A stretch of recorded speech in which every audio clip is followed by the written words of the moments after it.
pas kongresit, çfarë mendoni se nëse keni informacion gjithmonë, nëse jo nuk është se këtu ju kushtojmë që thoni patjetër, sepse ky nuk është stili i këtij emisioni.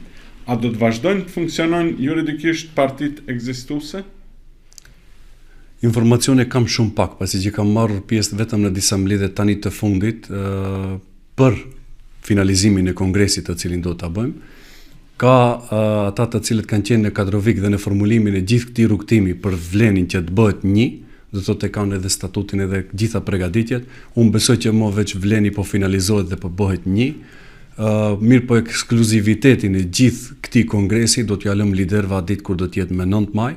Ne do të jemi pjesë e asaj promovimi, asaj konvente, do të jemi delegat dhe do të jemi votues të këtij kongresi, por ekskluzivitetin do t'ja lëm liderëve të cilët e kanë mbartur këtë rrugtim deri më tani. Ju personalisht çfarë mendoni?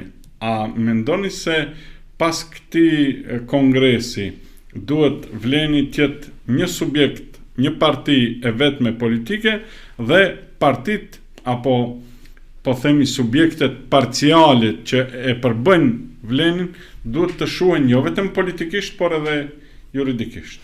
Këtë do ta tregoj koha, mirë po vleni është e mundur të jetë një, do të thotë këtë e kemi dëshmuar në disa cikle zgjedhore, por edhe pas cikleve zgjedhore do të funksionimi jon si vlen ka qenë si një familje.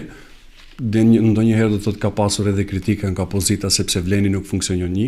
Do të thotë vetë fjala si një familje çdo kund ka probleme, mirë por gjitha problemet jemi ulur si burra dhe jemi kemi zgjidhur ashtu siç duhet. Këtë ka dëshmuar koha dhe nuk jam skeptik, por do të thotë jam optimist për të ardhmen që vleni mund të funksionojë si një.